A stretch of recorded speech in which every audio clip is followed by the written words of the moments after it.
So ito yung ating bahay kubo guys. Wala pa tayong lababo. Yung ating CR nakakortina pa din.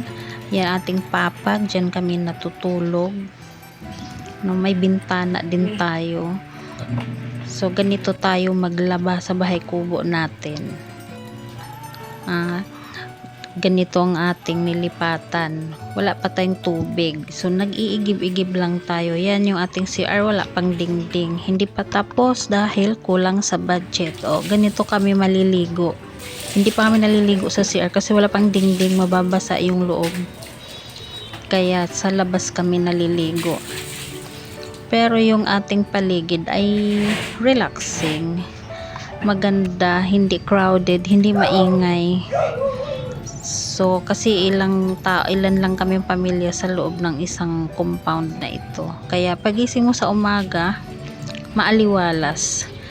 Pero ang mahalaga, may tubig tayo magagamit. Nag-iigib kami doon sa kapitbahay. Nag-iipon kami ng tubig, nagsasahod kami sa mga balde.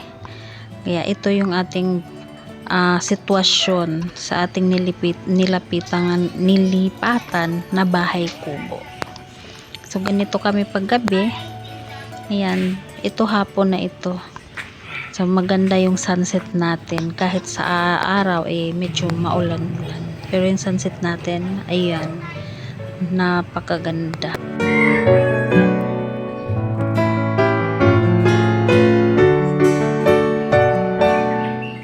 Good morning guys. So ito na yung nilipatan natin.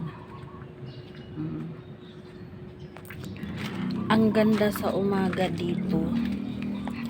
Pagising mo pa lang, naririnig mo na yung mga huni ng ibon. Para talagang nasa probinsya. Kita nyo yun, mga ibon guys. Ayan sila.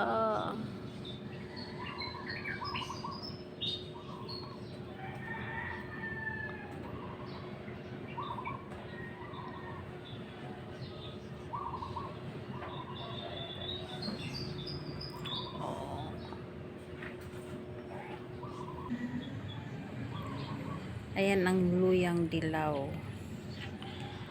Nagtanim na rin kami ng tanglad. Yan, may gabi. At meron tayong kalamansi. Ang daming bunga niyan, oh.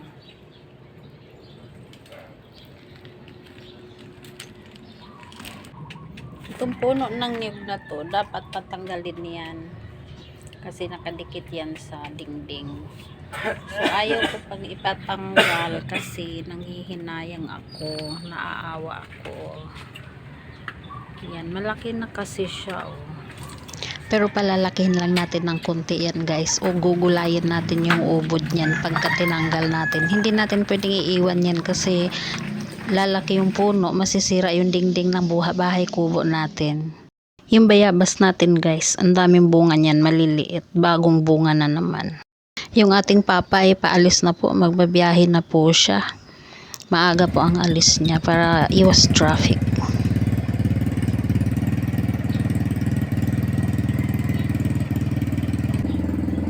Nagtanim din tayo dito ng okra guys, namumulaklak na siya, malapit na siyang mamunga.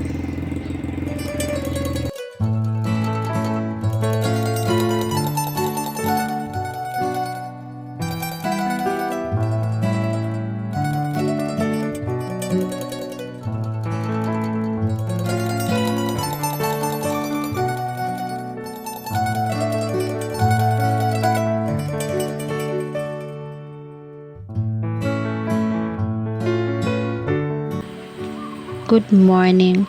Another day na ito guys. At maulan na umaga. So pagising mo, ito ang bubungad sa'yo. Yung mga ibon, yung mga huni, ayan sila lumilipad-lipad habang maulan, maambon-ambon. So napakaganda ng lugar na to. Kasi kahit nasa gitna ka ng Metro Manila, nai-enjoy mo yung ambience ng probinsya.